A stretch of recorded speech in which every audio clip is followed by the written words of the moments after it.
Si Miguel Santos ay kilala bilang isang CEO na may reputasyon sa pagiging istrikto at walang pakundangan.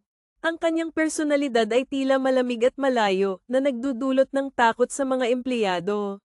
Hindi siya kailanman nagbibigay ng pansin sa opinyon ng iba, at tila wala siyang pakialam sa emosyon o sitwasyon ng mga taong nakapaligid sa kanya. Sa ilalim ng kanyang pamumuno, mahigpit niyang ipinatutupad ang kanyang mga patakaran, at sino mang hindi susunod ay agad na natatanggal sa trabaho. Dahil dito, maraming empleyado ang nagkimkim ng sama ng loob laban sa kanya. Ngunit dumating ang isang araw na nagbago ang daloy ng kanyang buhay. Isang dating empleyado na tinanggal niya ng walang konsiderasyon ang nagtangkang saktan siya at sunugin ang kanyang kumpanya.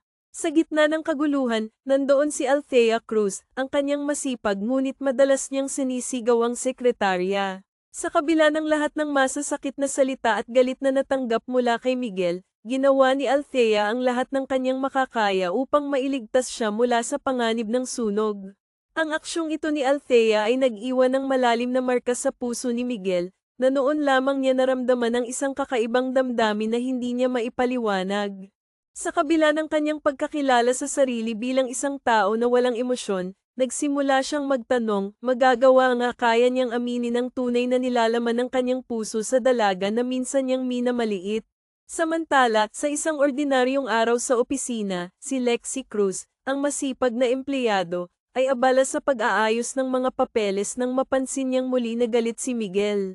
Ang kanyang amo ay muling uminit ang ulo matapos malaman na hindi pa rin nagagawa ni Lexie ang kanyang iniutos. Alam ni Lexie na siya ang may pagkakamali, ngunit bakit tila lahat ng kanyang ginagawa ay mali sa paningin ng kanyang amo. Sa kabila ng kanyang pagkabigo, hindi niya maiwasang humanga sa kanyang amo, kahit pa tila imposibleng magkaroon ito ng salitang pasensya sa bokabularyo nito. Hindi ka ba talaga marunong sumunod o sadyang walang alam ka lang, galit na sabi ni Miguel habang mariing ibinagsak ang kanyang kamay sa mesa. Napakagatlabi si Lexie, pilit na itinatago ang kaba sa kanyang dibdib. Pasensya na po, sir. Nakalimutan ko po, sagot ni Lexie habang nakayuko, pilit na iniwasan ang galit na tingin ng kanyang amo. Sa ilang araw niyang pagtatrabaho sa kumpanya, napansin na niya kung gaano kaikli ang pasensya ni Miguel. Napaka-importante ng bagay na iyon, pero nakalimutan mo, ani Miguel, na tila nawala na ng kontrol sa kanyang galit. Umalis ka na lang sa harapan ko. Lalo mo lang sinisira ang araw ko, dagdag niya, na may kasamang malakas na sigaw. Pero sir, hindi naman po ninyo ako tatanggalin sa trabaho, hindi ba? Pasensya na po talaga, sir. Hindi na po mauulit, pakiusap ni Lexie habang mahigpit na hawak ang laylayan ng kanyang palda. Kailangan ko po ang trabahong ito, kaya sana huwag niyo po akong tanggalin. Kung hindi ka pa umalis ngayon sa harapan ko, sinisigurado ko sa iyo na talagang tatanggalin na kita, galit na sigaw ni Miguel, sabay upo sa kanyang swivel chair at hawak-hawak ang kanyang ulo. Wala nang nagawa si Lexie kundi yumuko, tumalikod, at mabilis na lumabas ng pinto. Habang naglalakad sa hallway, napabuntong hininga si Lexie. Napakatakot talaga ni Sir Santos, bulong niya sa sarili. Bakit ko ba kasi nakalimutan ang pinapagawa niya? Ang tanga ko talaga. Sana mamaya, malamig na ang ulo niya, dagdag pa niya habang tahimik na naglalakad pabalik sa kanyang mesa. Habang naglalakad si Lexie sa hallway, napansin niyang nagmamadaling tumatakbo ang dalawang gwardiya papunta sa isang lalaki na nasa labas ng gusali. Ang lalaki, na halos kaedad lang niya, ay nagrarally mag-isa sa harapan ng building. Sa ayos nito at mga sigaw, malinaw na may hinanakit ito. Anong meron? Sino ang lalaking iyon? Tanong niya kay Drew, isa sa mga kasamahan niyang nakatayo rin doon, nakikiusyoso. Siya ba? Dati siyang empleyado rito. Natanggal siya dahil may issue sa pera. Sabi niya, wala siyang kasalanan, pero lahat ng ebidensya, siya ang tinuturo, paliwanag ni Drew. Ganun ba? Kawawa naman pala siya, sagot ni Lexie, may bahagyang awa sa boses. Ngunit bago pa siya makapagsalita ulit, isang malamig na boses ang narinig niya mula sa likuran. Paglingon niya, bumungad si Miguel Santos, kunot ang noo at nanlilisik ang tingin. Naawa ka sa kanya, gusto mo rin bang matanggal? At ikaw, sabay tingin kay Drew, wala ka bang trabaho? Sinong nagsabi sa'yo na makipagkwentuhan dito? Madiing tanong ni Miguel. Pasensya na po, sir. Babalik na po ako sa trabaho, sagot ni Drew, sabay mabilis na umalis. Naku, sir, naawa lang po ako, pero wala po akong planong mawalan ng trabaho, ani Lexi na may pilit ng ngiti. Kung ganoon, itikom mo yung bunganga mo at bumalik ka sa trabaho mo. Kaya marami kang nakakalimutan dahil sa pagiging mapakialam mo sa mga bagay na hindi naman sakop ng trabaho mo, mariing sabi ni Miguel.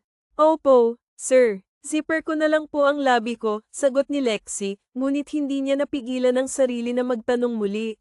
Last na po, sir. Bakit po talaga siya natanggal? Kawawa naman po kasi siya. Sinaman siya ng tingin ni Miguel, saka tumingin sa lalaking nasa labas. Gusto mo siya na lang ang sekretary ko? Tatanggalin na kita. Tutal, naaawa ka naman sa kanya, sagot nito, dahilan para mapatigil si Lexi. Ipagtimpla mo ako ng kape, utos ni Miguel. Kaya nandyan ka, lumipas ang oras, at halos lahat ng empleyado ay nag-uwian na. Ngunit si Miguel, gaya ng nakasanayan ni Lexi, ay nanatili pa rin sa kanyang opisina, sob-sob sa trabaho. Sir, hindi pa po ba kayo uuwi? Kanina pa po nag-uwian ang iba. Tayo na lang po ang naiwan, alang-inang tanong ni Lexi. Tumigil si Miguel sa ginagawa at tumingin sa relo bago bumaling sa kanya. Mauna ka nang umuwi. Marami pa akong dapat tapusin, sagot nito, saka muling bumalik sa kanyang laptop. Kayo po ang bahala. Mauna na po ako, pero bago po ako umalis, ipagtitimpla ko po kayo ng kape at ikuha ng bisket para may makain kayo, aniya, na tinanguan naman ni Miguel. Agad niyang ginawa ang sinabi at inilapag ang mga ito sa lamesa ng amo niya. Narito na po ang kape, sir, at bisket. Mauna na po ako, palam niya, saka lumabas ng opisina. Ngunit habang naglalakad siya palabas, napansin niya ang isang anino sa di kalayuan. Inisip niyang baka isa itong gwardiya na nag-iinspeksyon ng mga switch ng kuryente. Ngunit para makasiguro, tinanong niya ang gwardiya sa labas, Kuya, may umakyat po bang gwardiya sa taas? Ang alam ko po kasi, wala ng tao kundi si boss na lang, tanong niya. Wala po, sagot ng gwardiya. Sabay iling. Napaisip si Lexi at naalala ang lalaking nagrarally kanina. Manong, pwedeng tumawag ka ng pulis? Tingin ko po nakapasok sa loob yung lalaki na nagrarally sa labas, aniya. Agad namang sinunod ng gwardiya ang kanyang hiling. Siya naman ay mabilis na tumakbo pabalik sa opisina ni Miguel upang balaan ito. Pag-akyat niya, naamoy niya agad ang usok na kumakapal sa hangin. Boss. Nasaan ka, boss? Sigaw niya habang papasok sa opisina. Nakita niya si Miguel na walang malay sa sahig. Agad niya itong nilapitan at ainal-alayan. Anong ginagawa mo rito? Umalis ka. May masamang taong nakapasok dito, mahinang sabi ni Miguel, halatang nanghihina. Hindi pwede, boss. Kailangan nating makaalis dito, sagot ni Lexi, saka kinuha ang braso nito at isinampay sa kanyang balikat. Ngunit bago sila makalabas, isang lalaki ang hamarang sa kanilang harapan. Hindi kayo pwedeng umalis. Pakialamera ka. Hindi mo ba alam kung gaano kasama ang taong yan? Sinabi ko na sa kanya na wala akong kasalanan, pero imbis na paniwalaan niya ako, tinanggal pa niya ako, sigaw ng lalaki, hawak ang isang kutsilyo na nakatutok sa kanila. Napaigtad si Lexi nang makita ang kutsilyo na itinutok sa kanila. Sa kabila ng takot, pinilit niyang pakalmeyin ang lalaki. Kuya, maawa ka naman. Pakibaba mo na ang kutsilyo. Hayaan mo muna kaming makaalis dito. Isa pa, kailangan mo na ring umalis kung ayaw mong mapahamak. Lumalaki na ang apoy, mahinahon niyang sabi habang pilit na pinapakalma ang sitwasyon. Subalit, sa halip na sumunod, umiling ang lalaki at nagsimulang umubo ng malakas. Halatang nahihirapan na ito dahil sa kapal ng usok. Yumuko ito, at doon nakita ni Lexi ang pagkakataon. Mabilis ngunit maingat niyang binitawan si Paris upang maaga ang patalim mula sa lalaki. Sa isang iglap, nagawa niyang itapon ang kutsilyo sa malayo. Boss, kailangan na nating umalis, aniya, sabay alalay kay Paris na tila nang hihina na. Sa kabila ng mas lumalalang usok, pilit niyang ainal-alayan ang amo palabas, kahit papanay ang ubo niya at halos mahilo na siya. Sa kabutihang palad, dumating na ang mga gwardiya at pulis para tumulong sa kanilang dalawa. Agad silang ainal-alayan palabas, habang ang lalaki naman ay nahuli at dinala sa presinto. Nang makalabas na sila sa panganib, napasandal si Paris at tumingin kay Lexi. Salamat. Kung hindi ka bumalik, malamang patay na ako sa sunog, anito habang may bahagyang ngiti sa mga labi. Kahit na pinapahirapan kita sa trabaho, hindi ka nagdalawang isip na tulungan at sagipin ako. Ngumiti si Lexi, ngunit hindi napigil ang magbiro. Okay lang po iyon, sir. Pero aaminin ko po, muntik ko na kayong pakulamin sa sobrang higpit nyo, aniya, na ikinatawa ng mga nurse na naruroon. Hindi naman sumagot si Paris, ngunit napailing ito at napayuko. Pagkalipas ng ilang sandali, dumating ang ina ni Paris kasama ang ilang mga tauhan ng pamilya. Halatang puno ito ng pag-aalala. Yan nga ba ang sinasabi ko sa'yo, Paris? Bakit ba kasi napakatigas ng ulo mo? Dapat alam mo kung paano aalagaan ang mga empleyado mo. Napaka-importante ng pakikisama sa kanila, sermon ng kanyang ina. Ang ibig niyo bang sabihin, ma'am, tama lang sa akin to dahil masama ang ugali ko? Tugon ni Paris, na may bahagyang diin sa boses. Hindi tayo magkatulad, ma'am. May sarili akong pamamaraan kung paano tratuhin ang mga tao ko. Napailing na lang ang ina nito. Fine. Bahala ka. Pero tungkol naman sa daddy mo, hindi siya makakapunta. Kaya ako na lang ang nandito. Isa pa, paglabas mo dito sa ospital, gusto kong makipagkita ka sa anak ni Governor.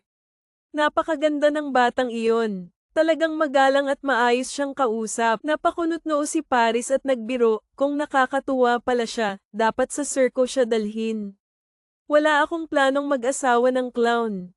Tungkol sa kasal, ako na ang baalang maghanap ng babaeng gusto ko. 2 araw ang lumipas bago tuluyang nakabalik si Paris sa opisina. Bagamat hindi malala ang kanyang mga natamo, pinilit siyang magpahinga ng kanyang pamilya. Ngunit sa mga araw na iyon, madalas niyang naiisip si Lexi, ang maliit niyang sekretarya na may matapang na personalidad at tila walang takot sa kanya. Good morning po, sir, bati ni Lexi nang pumasok ito sa kanyang opisina.